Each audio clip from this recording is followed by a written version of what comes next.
Hey nerds! So, gonna continue my series on Cambridge Companion to Kant's Critique of Pure Reason. Of course, edited by many philosophers from Cambridge, and they go into Kant's innumerable, phenomenally complex positions on various subjects. And for in order, I'll probably oversimplify a few aspects of this paragraph, but remember, for those of you who don't know, that Kant he's a famous 18th century philosopher, like one of the fathers of modern philosophy, Enlightenment philosopher, had lots of interesting ideas. I've talked about the way that they've been interpreted by many philosophers, including those like Habermas, the critical theorist in the Frankfurt School, and Slavoj Žižek, my favorite Hegelian slash Lacanian slash Marxist philosopher, of course. And he gets into the difference between analytic and synthetic a priori judgments. So basically, and it's usually just shortened to mean an a priori, and Descartes, who I'll talk about in a bit, kind of just uses it that way. But Kant separated a priori judgments into analytic and synthetic a priori judgments. So instead of the a priori judgment being the way that Descartes originally described them, meaning that it's a position that's necessarily true and doesn't need to be justified, apparently, which I think is a flaw in thinking, and analytic priori judgments, which are like logical propositions that can be proven to be true. So they do have to be demonstrated, but the analytic ones are ones that you prove through logic and reason, basically. And synthetic a priori claims are, that the universe exists or that we breathe oxygen or something like that, which is not necessarily objectively true, but we don't need to get into that. All right, so Kant obtained the very idea of a priori knowledge from the rationalists, although he introduces key distinction between analytic and synthetic a priori judgment. So remember, Descartes, obviously one of the most famous rationalists of the modern Enlightenment era, and he had this famous maxim, I think, therefore I am. To oversimplify, basically, he thinks that it's possible that God could be evil and could be deceiving me into believing that I think when I actually don't. But that's actually impossible because I would have to be a thinker in order to have that thought that I would doubt that. However, that's obviously just biased because you're saying that you have to be conscious in order to know whether you're conscious or not, which is that's just a tautology. So anyway, so right, the distinction between an analytic and synthetic a priori judgment. So like I said, right, he's criticizing the rationalist idea of a priori judgments. Obviously, Descartes was far from only rationalist, and he's separating them into, like I said, rather than just simply a priori judgments, synthetic and analytic a priori judgments, meaning, like I said, analytic a priori judgments can be proved through logical arguments, essentially, and synthetic a priori judgments are those that are just necessarily true or assumed to be true, like we breathe oxygen, for example, right?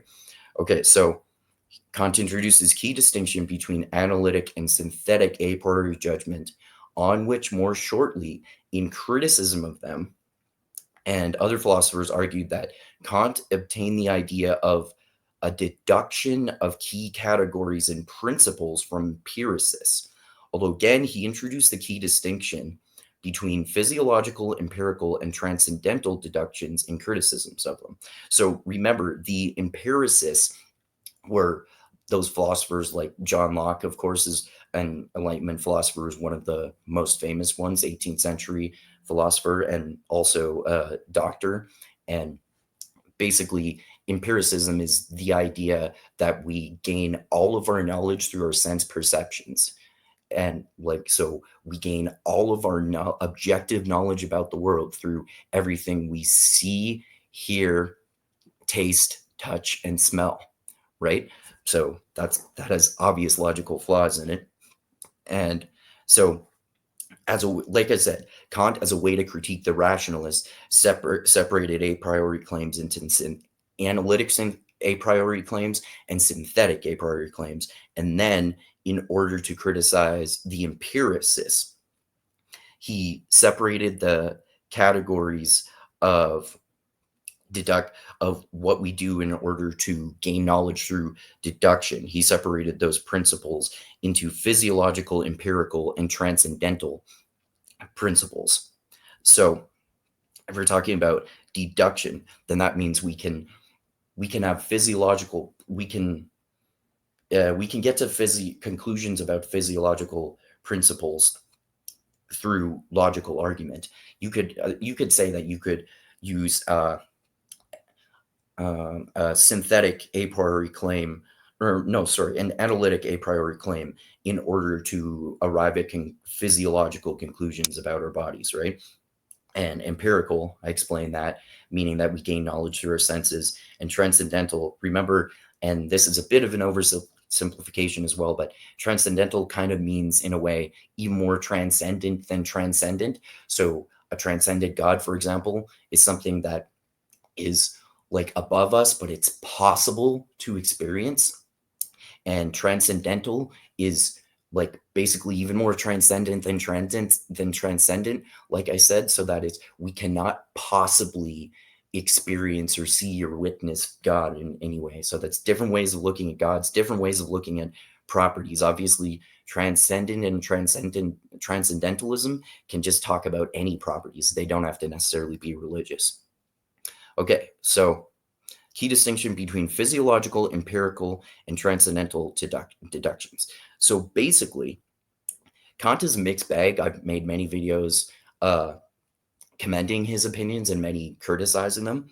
But I think this section is really good, that Kant Kant basically intellectually destroyed rationalists and empiricists by separating a priori judgments into analytic priori judgments and synthetic a priori judgments to basically show that analytic a priori principles can be true, but synthetic a priori judgments are kind of bullshit, at least in my opinion, because you don't even have to prove them. And if you don't even have to prove them, then how do you know that they're true? Which means they are not necessarily true. They could be, but you haven't proved it, so they might not be.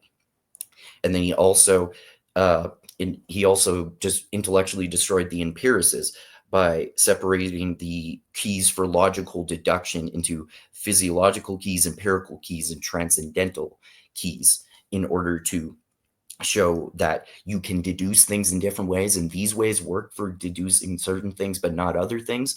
Like you can use empiricism to make logical deductions about one aspect of life but not another. You could say the same about physiology, and then you can make transcendental deductions, etc. So that's really interesting. So this is all how Kant intellectually deconstructs rationalist a priori judgments and empiricist logical deductions in order to just intellectually crush rationalists and empiricists as a whole. So this is all how Kant intellectually destroys rationalists and empiricists.